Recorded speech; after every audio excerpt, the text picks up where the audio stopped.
Wearing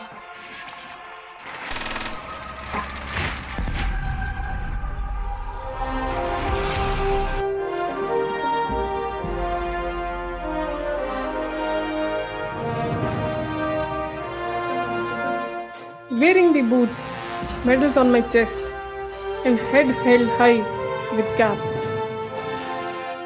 I am Student Leader Deepti Kala, representing the strong women of India serving the nation.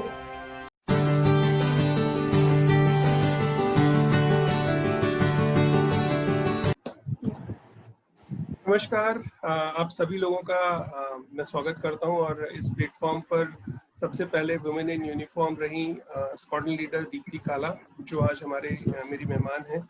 और हमारी कोशिश ये है कि आज हम उनके बारे में, उनकी लाइफ के बारे में जानें।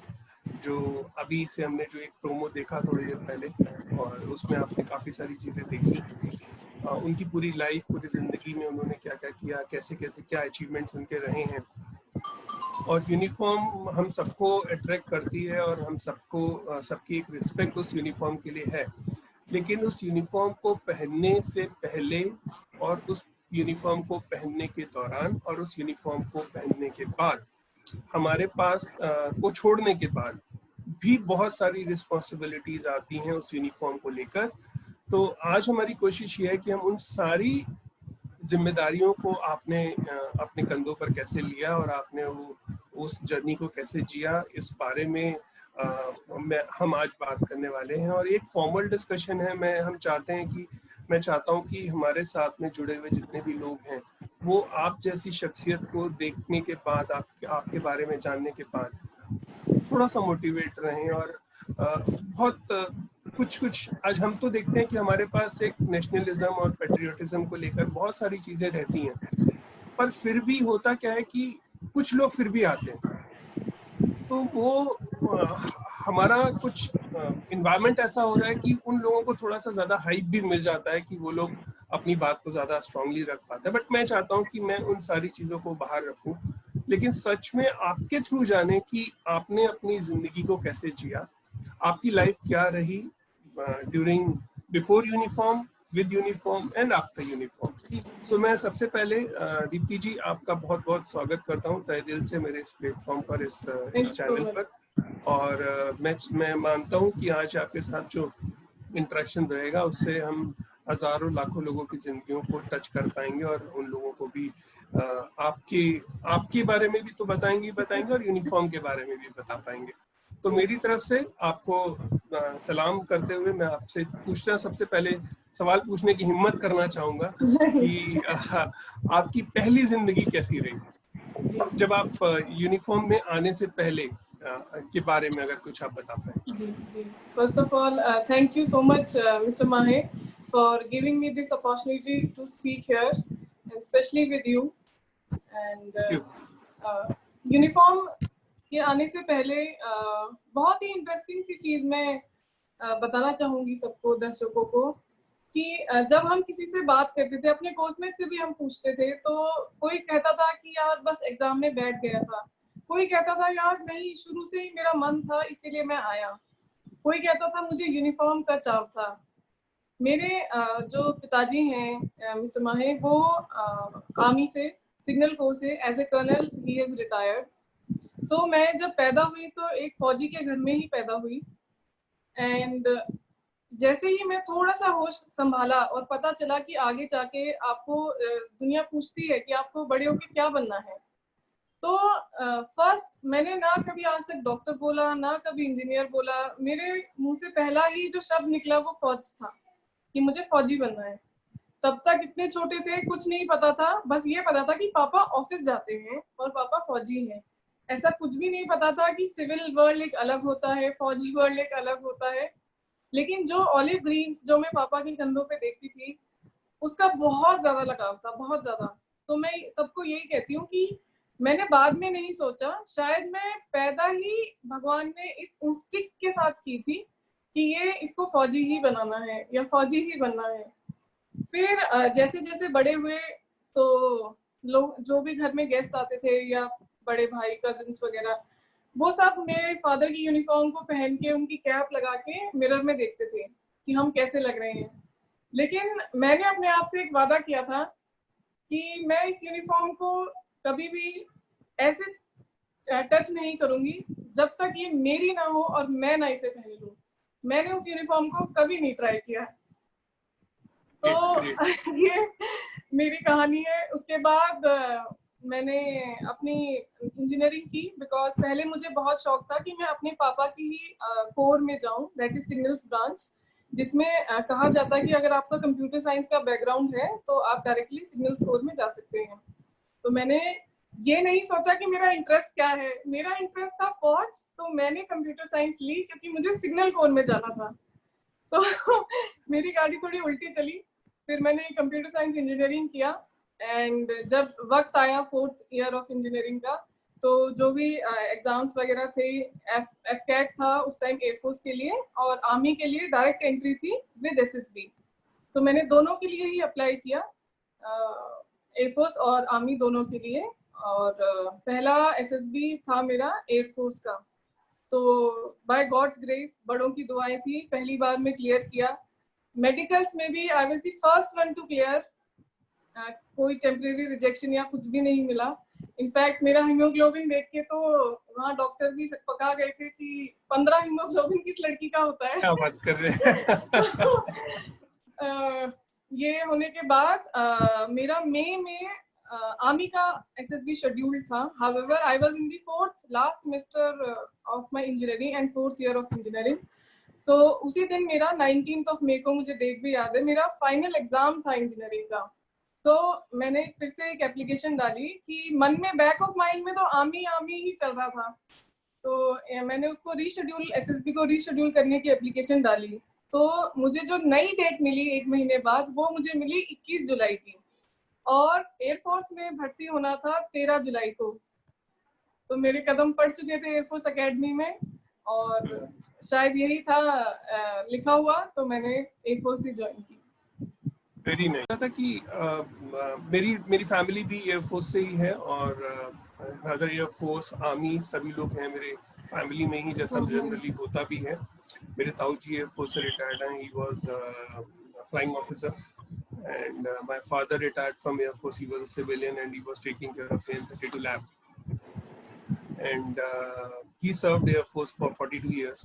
और उस पीरियड में हमें बहुत इंस्पिरेशंस मिले, बट यस अनफॉर्चुनेटली जैसा आपके जैसा लक मेरे पास नहीं था, और मेरे पास एक मेडिकल हर्डल था, मेरी आईज, जिसकी वजह से मैं सिलेक्शन में जा ही नहीं पाया कभी, और ज्यादा सोच भी नहीं पाया उस तरह। और बट हाँ, यस, यूनिफॉर्म ने हमेशा से मुझे थ्रिल किया, और मुझे ऐसी अपॉर्चुनिटीज मिली हैं जब मैं यूनिफॉर्म में के लोगों के साथ में बैठूं और उन लोगों की जिंदगी को देखूं और उनकी जिंदगी को टच करूं। और रिसेंटली लास्ट ईयर भी, आज के दिन करीब आज से लगभग 10 दिन पहले की बात है कि लास्ट ईयर में 12 जुलाई को I was in Amarnath, and fortunately I got an opportunity to stay with in army camp only. बहुत अच्छा वहाँ पर लगा, और डेफिनेटली हमेशा से सभी को यूनिफॉर्म हमेशा से एक गूज़बम्प्स देती रही है। राइट। तो अभी आगे बढ़ते हैं। तो व्हाट वाज द पीरियड जिसने आपको क्लिक किया कि नहीं, अब तो हम एंटर हो गए हैं या होना है, और अब ये मेरी जर्नी स्टार्ट हो रही है? तो जनरली होता ही है कि जब हमारे पास वो पॉइंट आता है, तो कभी कभी कुछ हर्डल्स भी आते हैं। तो क्या ऐसे कुछ हर्डल्स भी आपने फेस किए कि नहीं, बीइंग अ विमेन आपको यूनिफॉर्म में नहीं जाना है, या फिर बिकॉज आपको हो सकता है फ्रंट में जाना पड़े तो आपको नहीं जाना है? ऐसा कुछ हर्डल्स आपके सामने भी आए? जी, हर्डल जो मेन हर्डल था मेरी लाइफ में, वो यही था कि पेरेंट्स मेरे, my father was in the army, so army life he had seen, पहले से उन्होंने देखा था कि पोस्टिंग्स काफी ज्यादा फार फ्लंग एरियाज में आती है, and especially they were more concerned that after marriage there might be some problems, I might not be able to stay with my husband और माय फैमिली। सो ये था। दूसरा, my mother had seen my father going out 5 o'clock in the morning for PT parade, then आने के बाद एकदम से office चले गए, then आए, फिर इवनिंग चले गए, फिर शाम को फिर एक बार ऑफिस चले गए, and he used to come back by 8 or 9 or so. Saturday Sunday पता ही नहीं चलता था कहाँ चला जाता था। तो दैट लाइफ देखने के बाद माई मदर सेड कि नहीं नहीं नहीं नहीं जाना है, नहीं जाना है. My father also was of the opinion कि इंजीनियरिंग तो कर ली है, why do want to go again into this. And however I would like to tell you that my father never told me, you know, how the army life would be, or he never shared his experience with us. मतलब ऐसा नहीं है कि उन्होंने पहले से हमें कुछ समझाया है या कुछ भी है. लेकिन दोनों के दोनों ही हमेशा से इसके खिलाफ थे कि हम बेटी को तो नहीं भेजेंगे. नॉट बिकॉज कि वो डर रहे थे किसी चीज से, only you know Indian society की एक मेंटालिटी होती है कि बेटी तो थोड़े दिनों में शादी कर ही लेगी, फिर फैमिली को कैसे सेट करेगी and all that, and specially being in uniform. तो एक बार तो मेरी मदर थोड़ा बीमार हो गई और उन्होंने, मैंने बोला कि दवाई ले लो ये बोलो, तो उन्होंने बोला कि मैं दवाई तब लूंगी जब तुम मुझे प्रॉमिस करोगी कि तुम आर्मी में नहीं जाओगी. तो ये एक मेजर हर्डल था उस टाइम पे. हाउएवर उस टाइम पे मैंने उनकी हाँ में हाँ मिला दी, पर बैक ऑफ माइंड में मुझे पता था कि इसके अलावा मुझे जिंदगी में कुछ करना ही नहीं है. मतलब मैं इतना ज्यादा क्लियर थी. तो luckily everything fail in place. वो कौन सी ट्रिक थी जिससे, बिकॉज डिसीजन लेना है तो एक कलेक्टिव डिसीजन के बाद ही आप आगे बढ़ पाते हो, तो वो कौन सी क्या तरीका था जो आपने यूज किया अपने पेरेंट्स को कन्विंस करने के लिए? बिकॉज अभी तक तो सबको यही लगता है कि 3 इडियट्स में जो फुनसुक ने इस्तेमाल किया वही सबसे बढ़िया तरीका है, बट रियल लाइफ में ऐसा होता नहीं है बहुत बार, और हमें एक बार में तो कभी पेरेंट्स कन्विंस होते नहीं है किसी भी सिचुएशन. और मैं उस 3 इडियट्स के जितने भी सॉल्यूशंस थे उनमें से कुछ एक सॉल्यूशंस को तो बिल्कुल भी एग्री नहीं करता हूँ, और अदर मैं जानता हूँ कि बहुत से लोग भी नहीं एग्री करते, पर वो क्या सॉल्यूशन था जिसकी वजह से आपको ये अपॉर्चुनिटी मिल गई कि नहीं, नाउ यू कैन गो? जी, तो सॉल्यूशन यही था मिस्टर माहे कि बैक ऑफ माइंड में मुझे पता था, एक होता है ना कि जब इंसान भूखा होता है तो इट डज नॉट मैटर कि आपने उसको पेस्ट्री दी है, समोसा दिया है या सूखी रोटी दी है. अगर उसने 10 दिन से खाना नहीं खाया है तो वो सूखी रोटी, एंड हम तो कई बार देखते हैं कि लोग किस किस हालात के खाने खाते हैं. तो मेरी भूख तो 20 साल की थी, क्योंकि मैंने तो पैदा होते ही सोचा था कि मुझे तो ये यूनिफॉर्म ही पहननी है. तो मेरी तो 20 साल की भूख थी जिसने बैक ऑफ माइंड में घर बनाया हुआ था. तो मैं आई वॉज वेरी फोकस्ड कि कोई बात नहीं है, बिकॉज जो रेस्ट्रिक्शंस थी वो काफी पहले से शुरू हो गई थी. यू नो, जब इंजीनियरिंग में आ गए, जब ये सोच लिया कि अब तो बड़े हो गए हैं, नौकरी करनी है, तो रेस्ट्रिक्शंस तो तभी से आना शुरू हो गए थे. लेकिन मैंने उस टाइम पे मैं सिर्फ सुन लेती थी. मतलब मैं I was not very reactive to that कि नहीं नहीं आप ऐसा क्यों बोल रहे हैं, मैं घर छोड़ दूंगी या ऐसा कुछ. I was very calm and composed and I just heard them, because as a parent it was their responsibility to counsel me because they have gone through a lot. My mother has stayed for so many years. She's stayed away from my father just for us, you know, so that we can study and all that. My father took field postings for that reason. So mothers, matlab all the wives of army officers or army personnel, they go through a lot. So that is what she had seen and she didn't want me to go through the same. So मैंने focus रखा. I kept माई काम. जब time आया चुपचाप form भर दिए. एक बार request किया कि चलो एग्जाम तो दे देते हैं, तो जाके एग्जाम देके आ गए. फिर एसएसबी आ गया. तो एसएसबी एक्चुअली कहा जाता है कि सबसे ज्यादा टफेस्ट इंटरव्यू जो इंडिया में है, IAS and this SSB is there. जी, तो मैंने बोला अरे मम्मी कोई जरूरी थोड़ी ना हो ही जाएगा, एक बार जाके तो देख लेते हैं, एक्सपीरियंस हो जाएगा. तो चले गए. फोकस थे, लकीली दुआएं थी, क्लियर भी कर लिया. अब जब क्लियर कर लिया तो जैसे ही मिस्टर माही, इंडियन सोसाइटी में क्या है, आपको पहले भले इज्जत देना दें, बट दी मोमेंट आपने कुछ पकड़ लिया, अच्छा सब लोग आपके पीछे पीछे चलते हैं.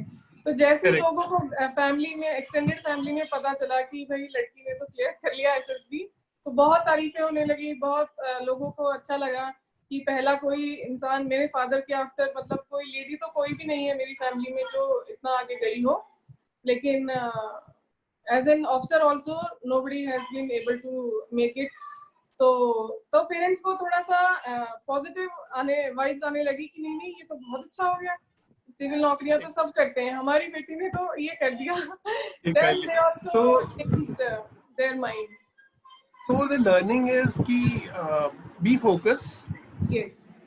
And continuity should be there. Yes. And आप दूसरे का नजरिया भी समझिए.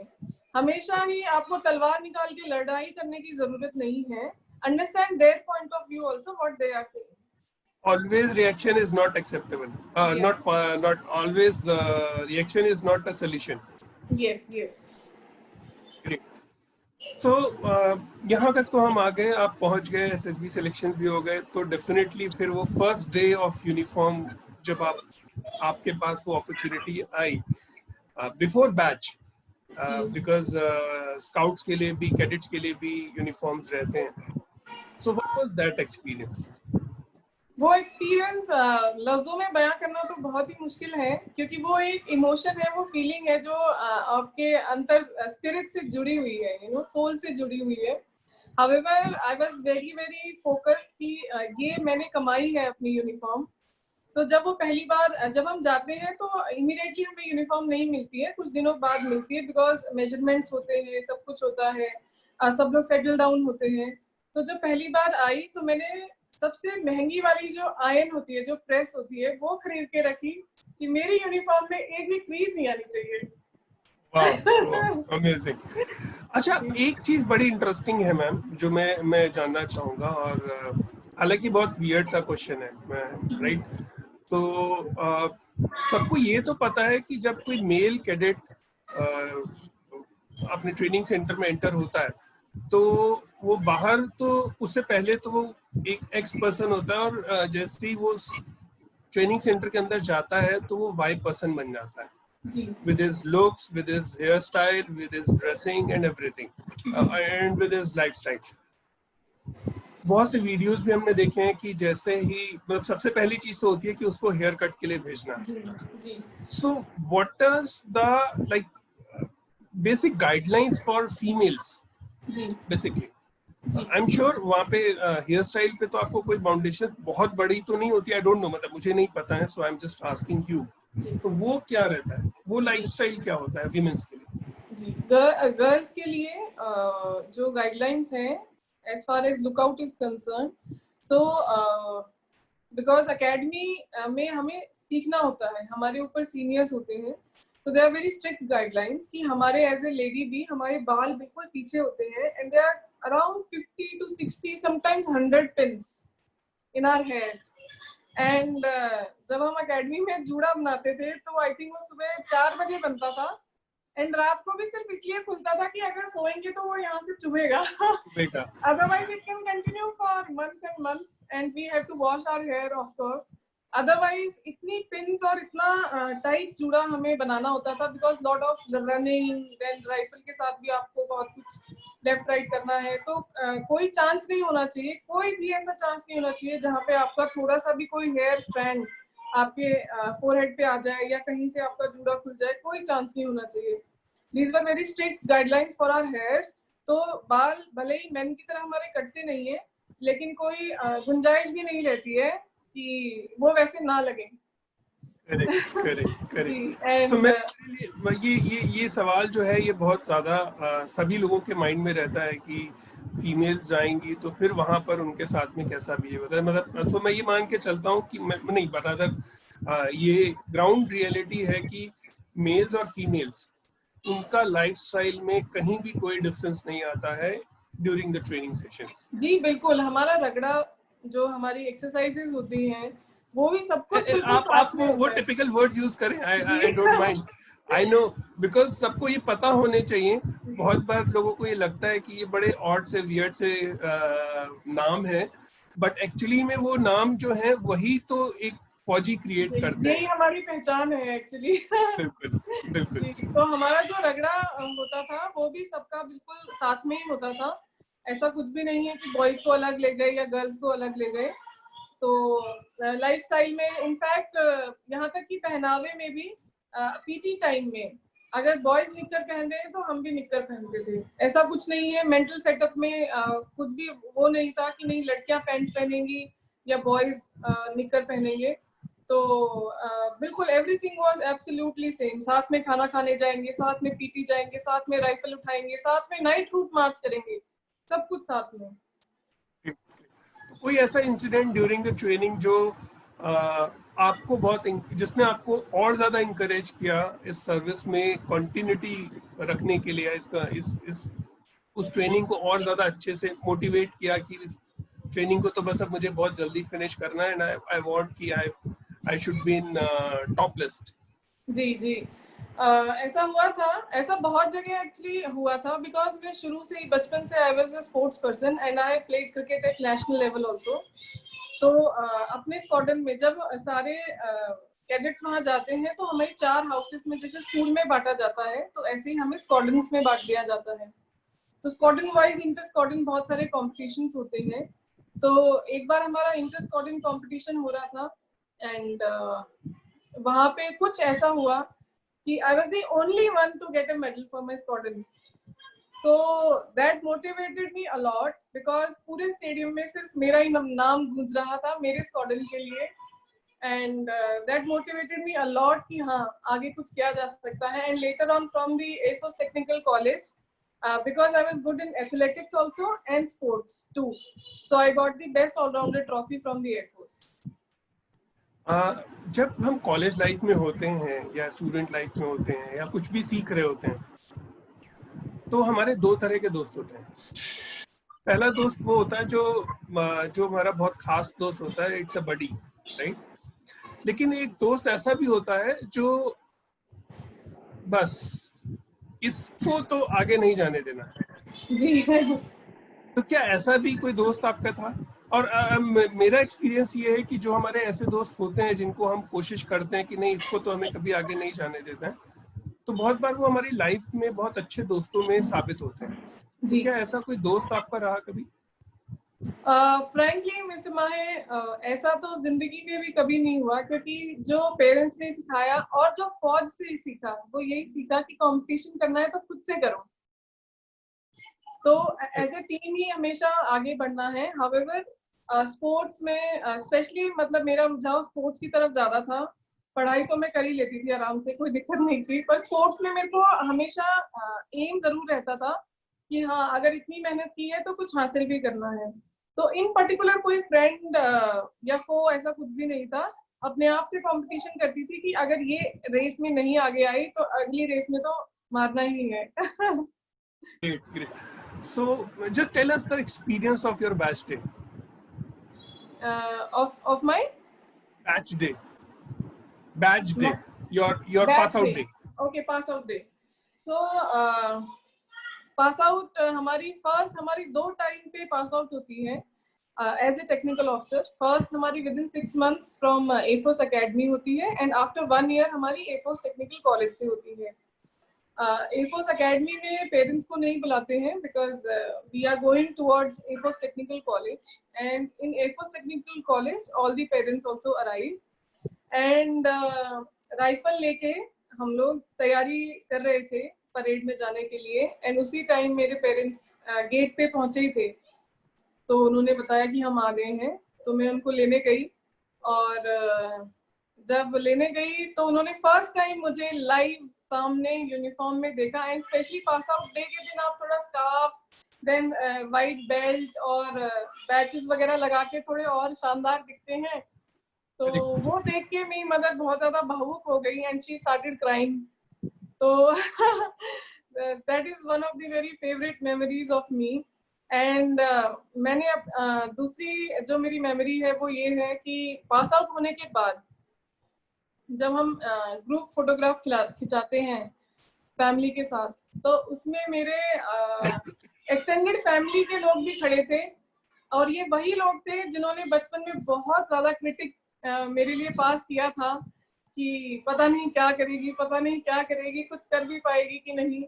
तो वो एक बहुत प्राउड मोमेंट था कि हाँ जो लोग पहले कुछ कहते थे उन्होंने धीरे धीरे करके मोटिवेट किया, क्योंकि मैंने उस चीज को कभी नेगेटिवली लिया ही नहीं। उस चीज को सीखते सीखते मोटिवेशन लिया और आज वही लोग मेरी पासिंग आउट में मेरे साथ फोटो खिंचा रहे हैं। Correct.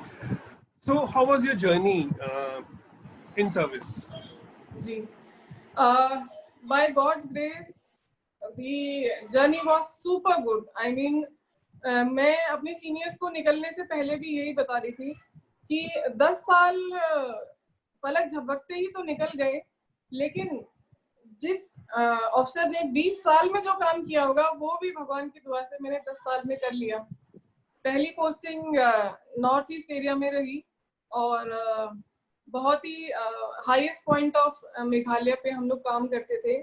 40-50 फीट के ऊपर टावर पे भी चढ़ के, ऊपर बादल आए हुए हैं, हम बारिश में भीग रहे हैं, लेकिन फिर भी हमने काम किया, वो यादें हैं। 3 रातें लगातार सिर्फ 2-2 घंटे सो के काम किया, वो यादें हैं। और उसके बाद CI ऑप्स एरिया में मैं गई, तो वहाँ पे कुछ थोड़े बहुत टेररिस्ट अटैक्स वगैरह हुए, तो वहाँ का एक्सपीरियंस मिला जो और भी ज़्यादा मायने रखता था। अनफॉर्चुनेटली उसी टाइम जम्मू श्रीनगर फ्लड्स हुए, जिसमें बहुत एक्टिवली काम करने का मौका मिला। पता चला कि इंसान के ऊपर जब ऐसी चीज़ें आती हैं तो क्या फील होता है। जब एरोप्लेन से जहाज से लोग उतरते थे जिनको बचा के लाया गया है, वो लिटरली हम लोगों के पैर पकड़ लेते थे उतरते ही कि भगवान आपका भला करे। एंड वो पल बहुत इमोशनल होते थे, बहुत ज्यादा। तो मैं बस यही कहूंगी कि यूनिफॉर्म ने हमें वो मौका दिया, उसके लिए मैं बहुत तहे दिल से फौज की शुक्रगुजार रहूंगी जिंदगी भर। हमारा फ्लड्स का सिचुएशन था JNK का, तो कभी आप उस ऑप्स में गए भी? मैं टेक्निकल ऑफिसर मैं टेक्निकल ऑफिसर थी mister Mahe. I was looking after the communications. So मेरा वहां जाने का कोई वे नहीं था, कोई वो नहीं था, क्योंकि मुझे अपनी यूनिट में, बिकॉज जम्मू में भी काफी ज्यादा फ्लडेड एरिया था, और जो मेरी यूनिट थी specially I was looking only after the communication and I was the only technical officer that time. तो एक पर्टिकुलर सिस्टम के लिए तो मुझे तो रहना बहुत ज्यादा जरूरी था, बिकॉज जैसे ही न्यूज मिली इमीडिएटली फटाफट से, मेरी यूनिट 8 किलोमीटर दूर थी, तो स्कूटी पे बैठ के मैं गई और जो भी अपने हायर हेडक्वार्टर से बात करके, जहाँ से भी हम सिग्नल ले सकते थे, बिकॉज नीचे फाइबर एंड ऑल सब तो कट हो गया था, तो only thing which was left was the satcom. तो उसी से हमने कम्युनिकेशन स्थापित किया, जिसकी वजह से एक यूनिट दूसरी यूनिट से बात कर पाई। So that was very, very important as far as active role in floods is concerned. अभी कोई ऐसा भी इंसिडेंट रहा जो लाइफ लॉन्ग मेमोरी है आपके लिए, और वो दोनों ही हो सकती हैं, अच्छी और बुरी? जी, maybe shocked and maybe motivated. जी, शौक तो मुझे नहीं लगता कि कोई भी ऐसा मोमेंट है जिसमें मुझे कोई शौक लगा हो, क्योंकि शौक बहुत था। तो मोटिवेशन वाले बहुत ही ज्यादा मोमेंट्स रहे। उनमें से एक था कि मुझे चुना गया। पहली बात तो थी कि मुझे 26 जनवरी की ऑल वुमेन्स डे कंटीजेंट के लिए चुना गया था, एंड मैंने एक भी दिन बीमार ना पड़े। दिल्ली की -2 और 3 डिग्री जब टेम्परेचर हो जाता है, उसमें भी अपने आप को प्रॉपर तरीके से संभाल के रखा कि कभी भी मुझे बीमार नहीं पड़ना है, मुझे फीवर नहीं करना है, मुझे इस परेड में राजपथ पे लेफ्ट राइट करना ही करना है। तो वो एक क्योंकि इतने सारे वुमेन ऑफिसर्स आए हुए थे कि सिलेक्शन भी बहुत मुश्किल था। मतलब जब मेरा भी सिलेक्शन हो रहा था तो फर्स्ट राउंड में नहीं हुआ, सेकंड राउंड में नहीं हुआ, तो थर्ड राउंड में तो ऐसा हो गया था कि अभी नहीं हुआ तो करूंगी क्या, और ऐसा तो करना ही नहीं है, क्योंकि ये तो मेरा एक और सपना है कि राजपथ पे चलना है। तो लकीली थर्ड राउंड में I could clear and I made it to the first all women contingent parade. Second was मुझे एक स्पेशल कोर्स के लिए चुना गया था। I was the first lady technical officer for a particular mobile radar. तो जब इनफैक्ट मेरा नाम भी गया उस कोर्स के लिए, तो लिख के गया था फ्लाइट लेफ्टिनेंट डी काला।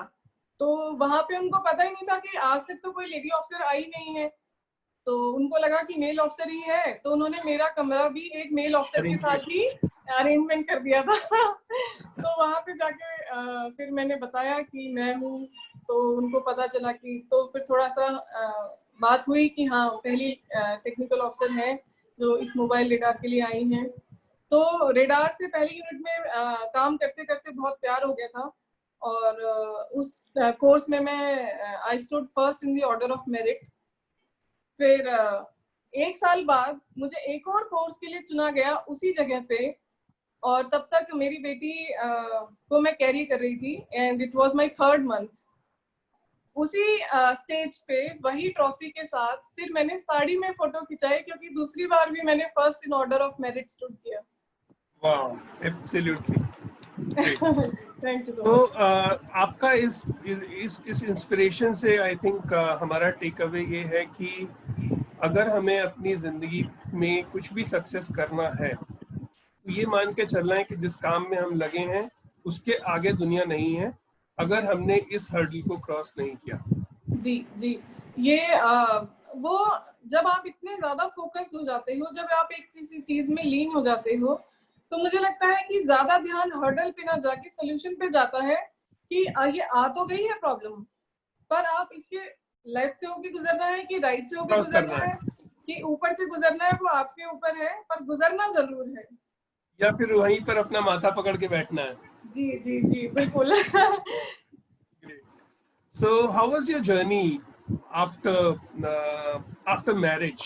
I think अभी आपने mention किया कि you were in uniform at the time you got married. Ji So how was that period? जी, मैं कहूँगी कि defence forces, especially the Indian air force, has been very very kind. They give us spouse posting, and हमारा ये possible, technically भी possible है, बिकॉज एक ही जगह पे हमारे बहुत सारे सिस्टम्स काम करते हैं। तो मेरे हस्बैंड जो एयर ट्रैफिक कंट्रोलर थे एयरफोर्स में, तो हम दोनों की लकीली एक जगह पे ही पोस्टिंग रही जब तक फौज में दोनों रहे। और वो अपना काम शिद्दत से करते थे, मैं अपना काम शिद्दत से करती थी। कभी एक दूसरे के काम के बीच में दखल अंदाजी या किसी को सलाह देने का कोई तुक नहीं था। ये इतनी समझदारी, अंडरस्टैंडिंग थी हम दोनों में। तो बहुत ही पीसफुल, बहुत ही अच्छी जर्नी रही। Great. तो मैं तो आपको बताऊं, मैं आपका अपना अपना एक एक्सपीरियंस शेयर करता हूं। मैं जी कुछ समय पहले, काफ़ी समय पहले, आज से करीब 18 इयर्स बैक, 19 इयर्स बैक, मैं एयरफोर्स में as a service provider add हुआ था। जी and that period was also one of the golden periods of my life. और मुझे ATC में जाने का भी एक अपॉर्चुनिटी मिला था, बिकॉज वहाँ पे एक सिस्टम रिपेयर होना था। जी जी। And I seen that life. Father को मैंने देखा, और सुबह वो उनका 5 बजे उठना ही है, उन्होंने 4:30 बजे उठना ही है। लाइफ में 6 बजे तो उन्होंने घर छोड़ना ही छोड़ना है, बिकॉज 7 o'clock से उनका ड्यूटी स्टार्ट है। जी और कभी कोई क्राइसिस की सिचुएशन में तो उनको फुल टाइम रहना है। एक बार वो गए MiG-21 का जो ट्रेनिंग था Kolkata, then once he went to Dhanbad. वो जो पीरियड था जब मैं खुद उस सेक्टर के अंदर गया, वहां पर एयरफोर्स स्टेशन के अंदर जब भी मैं जाता था, और because with all God grace सबने मुझे अप्रिशिएट किया और मेरी सर्विसेज को हमेशा अप्रिशिएट किया। And even I got an appreciation from the CEO as well, CEO of Kanpur. I registered my organization in Kanpur only, Kanpur based. So वो जो जब हम अंदर जाते हैं तो मैं I can feel, मतलब मैं तो सिर्फ बाहर से जाता था अंदर, and you were living that life. आपकी लाइफ में वो सबसे बड़ा inspiration apart from your parents, because हम सबकी लाइफ में पेरेंट्स तो सबसे बड़ा इंस्पिरेशन होते ही हैं। जी जी। अपार्ट फ्रॉम पेरेंट्स आपकी लाइफ में वो सबसे बड़ा इंस्पिरेशन कौन था जो जिन्होंने आपकी पूरी इस जर्नी में आपको सपोर्ट भी किया, और हर तरह से वो आपके साथ में खड़े रहे, आज भी खड़े होंगे आई एम श्योर। और या फिर वो एक ऐसा पॉइंट था जो आपके लिए आइडियल थे? जी जी। हम लोग हर 3 साल में पोस्टिंग जाते हैं एक जगह से दूसरी जगह। तो I have been very very lucky कि जहाँ भी गई एक मेंटर हमेशा साथ में खड़ा रहा। तो पहली पोस्टिंग में जब मैं गई तो स्क्वाड लीडर रोहित थे उस टाइम। उन्होंने पहचाना कि हाँ क्या हुनर है, और उसी पे उन्होंने मुझे और आगे सिखाया काम, और इतना अच्छा सिखाया कि with in 2 years I could earn a name in the unit. फिर आगे जम्मू में गए तो वहाँ पे CEOs ऐसे मिले कि उन्होंने इतना ज़्यादा ट्रस्ट किया कि बहुत बड़े बड़े काम जो कोई नहीं कर सकता था, जिसकी वजह से इनफैक्ट मुझे भी कमेंडेशन मिला था, and we were the first unit to do a particular job in the entire Air Force. So उतना ट्रस्ट फैक्टर दिखाया। फिर थर्ड पोस्टिंग में गए, वहाँ पे मैंने एक कमांड किया एक यूनिट को, तो वो भी सिर्फ और सिर्फ ट्रस्ट के बलबूते पे था। सीनियर्स ने इतना ट्रस्ट किया कि हाँ ये कर सकती है, तो 110 बंदों की यूनिट में मुझे कमांडिंग का मौका मिला। और उसी टाइम पे क्योंकि मैं प्रेगनेंसी में काफ़ी नॉर्मल चल रहा था, तो मुझे ऐसी कोई ज़रूरत नहीं लगी कि मैं छुट्टी लूँ, तो मैंने छुट्टी नहीं ली। एंड फॉर्चुनेटली अनफॉर्चुनेटली मुझे इमरजेंसी डिलीवरी ऑफिस से ही जाना पड़ा, यूनिफॉर्म में ही। और जब मैं ऑपरेशन थिएटर से बाहर आई तो मेरी पूरी यूनिट वहाँ खड़ी थी, मतलब सारे ऑफिसर्स वहाँ थे, एंड डॉक्टर भी हैरान परेशान थे कि इतने लोगों को मैंने आज तक कभी नहीं देखा। तो मैं कहूँगी कि फौज में आपकी एक फैमिली जो पेरेंट्स होते हैं वो तो होते ही होते हैं, पर फौज एक आपकी अलग से फैमिली बन जाती है। तो तब तक बिकॉज ये इमरजेंसी डिलीवरी थी तो पेरेंट्स घर से कोई भी नहीं था, वही सब मेरे माता पिता भाई बहन बन गए। बच्चे के कपड़े लाना या खाने पीने का जो भी है सब कुछ अरेंज किया। फिर लास्ट पोस्टिंग में मैं दिल्ली आई, तो यहाँ पे मुझे ट्राई सर्विसेज के साथ काम करने का मौका मिला। मैंने नेवी और आर्मी, जो मेरा एक बैक माइंड में सपना था कि आर्मी आर्मी आर्मी, तो फाइनली मैंने आर्मी में देख लिया। तो मैं कहूँगी कि एक पर्टिकुलर इंसान नहीं, हर एक ऑफिसर जिस पे आप नज़र उठा लीजिए वही आपका सीनियर, उसी से आपका वही आपका मेंटर बन जाता है और आपको बहुत कुछ सीखने को मिलता है।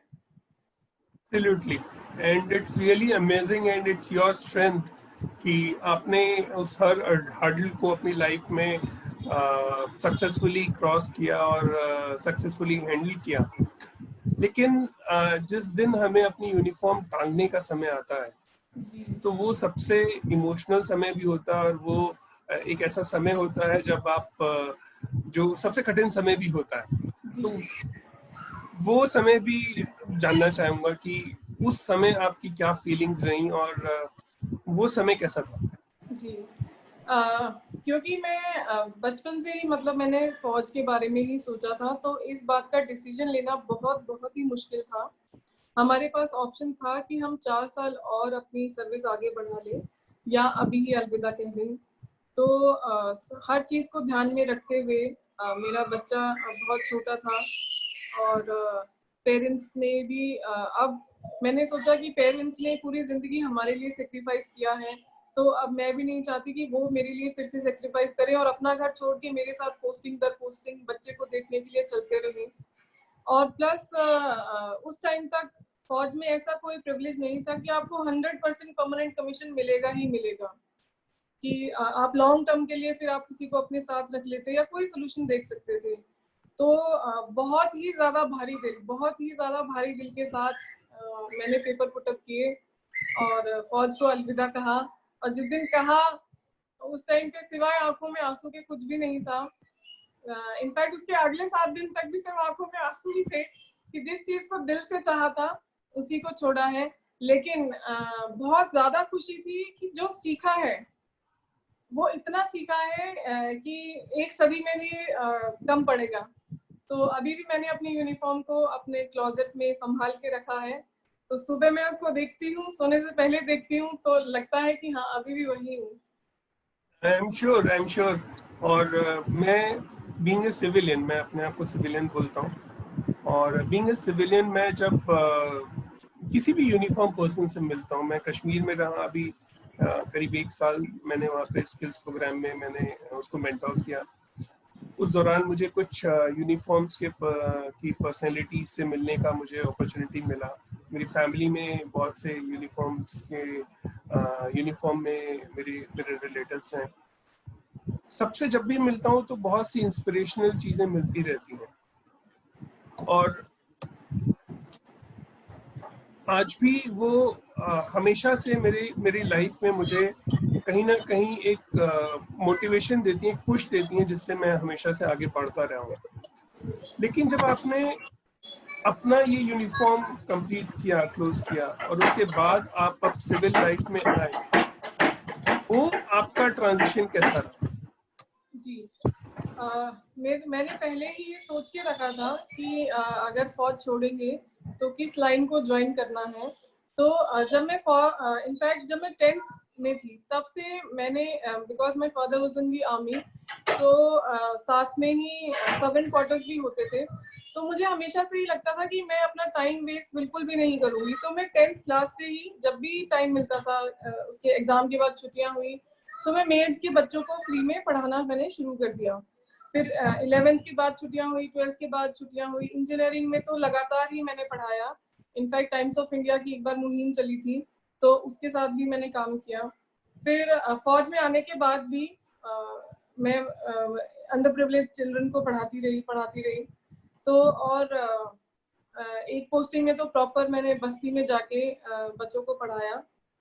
तो करते करते फिर जब मैं फौज में भी थी तो जितने भी मेरे नीचे जूनियर्स थे या एयरमैन थे, बहुत शौक था क्योंकि मैंने कोर्सेज इतने किए फौज में, बहुत लर्निंग की। तो जैसे ही कोर्स से आती थी तो सिर्फ पढ़ाने लग जाती थी। मैं अपनी जूनियर्स को कहती थी कि काम आप मुझ पे छोड़ दो, आप सिर्फ पढ़ाई करो और जहाँ डाउट आता है मुझसे पूछो। तो टीचिंग का शुरू से बहुत ज्यादा शौक था, एजुकेशन लाइन का बहुत शौक था। तो मैंने अपनी फील्ड चुना as a trainer. So my aim right now, I'm focused to become a corporate trainer and or take personal trainings for anybody who is looking for personal development. It can be grooming also and in soft skills. तो उसको ध्यान में रखते हुए मैंने अपनी field चुनी है एज ए ट्रेनर। तो वो अभी भी मैं अपने जज्बे को ही एक तरह से फॉलो कर रही हूँ। तो आई होप एक बड़ा अच्छी सेइंग है, फौजी तो हमेशा फौजी रहता है। जी right? जी जी जी। तो आई एम श्योर कि अभी भी आपकी लाइफ उसी लाइफस्टाइल से चल रही होगी कि सुबह अपना एक स्ट्रिक्ट टाइम उस पर उठना है और फिर जो भी अपने दिन भर की एक्टिविटीज हैं उनको कंप्लीट करना है। जी जी या उसमें बिल्कुल। कुछ अभी चेंजेस आए हैं? नहीं, बिल्कुल भी कोई चेंजेस नहीं है। मैं अपने रूटीन को लेके, अपनी सेहत को लेके बहुत ज़्यादा स्ट्रिक्ट हूँ। तो वो चीज़ें, एक्सरसाइज वगैरह, टाइम पे खाना, लेट नाइट नहीं खाना या बहुत टाइम पे सो जाना, ये सब मेरे अंदर एक पार्ट ऑफ लाइफ है मेरा। जो इनफैक्ट ना ही मैं समझती हूँ कि वैसे सिर्फ फौजी को नहीं, सबका ही होना चाहिए।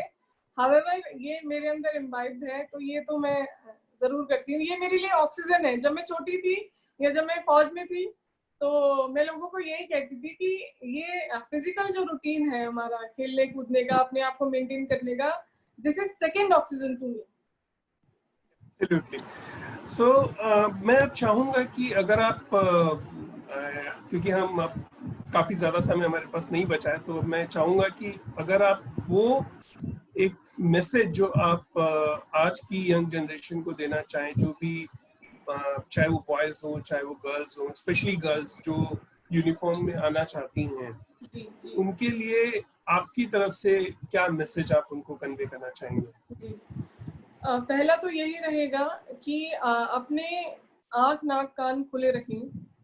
नॉलेज बहुत ज़्यादा ज़रूरी है बिकॉज मैंने देखा है कि इंजीनियरिंग में जब हमने अपने जूनियर्स को यू नो चेक करते हैं कि हाँ आपका इंट्रोडक्शन वगैरह चलता है, तो मैंने कई बार उनसे पूछा कि who is the president of India या who is the prime minister of India, तो there were few who could not answer this.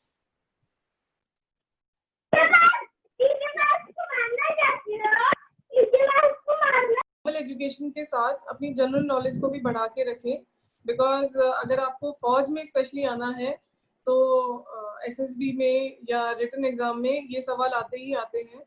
उस चीज़ को पढ़ते रहें, रेगुलर रहें कि दुनिया में क्या चल रहा है। ये आपको कहीं पे भी जब आप बात करते हैं तो उसमें भी स्टैंड आउट करने के लिए हेल्प करेगा। प्लस जब भी आपको कोई फैमिली साइड से इश्यूज आते हैं या फाइनेंशियल इश्यूज आते हैं या कोई भी ऐसा इशू आता है जिसमें आपको लगता है कि यार मैं कैसे करूँगा, तो अपने आप को किसी उससे भी वर्स्ट सिचुएशन वाले बंदे से कंपेयर कीजिए कि उसके पास तो ये भी नहीं है लेकिन मेरे पास ये तो है।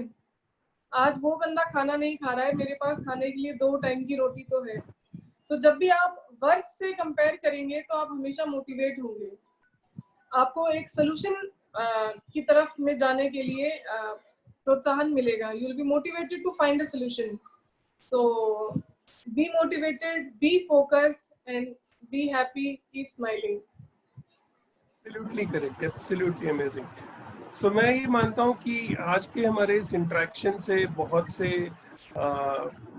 से ऐसे बच्चे और ऐसे रादर पेरेंट्स को भी वो एक मोटिवेशन और गाइडेंस जरूर मिलेगा, जिसके थ्रू वो ये जान पाएंगे, वो ये समझ पाएंगे कि हाँ वाकई में फौज की इम्पोर्टेंस क्या है।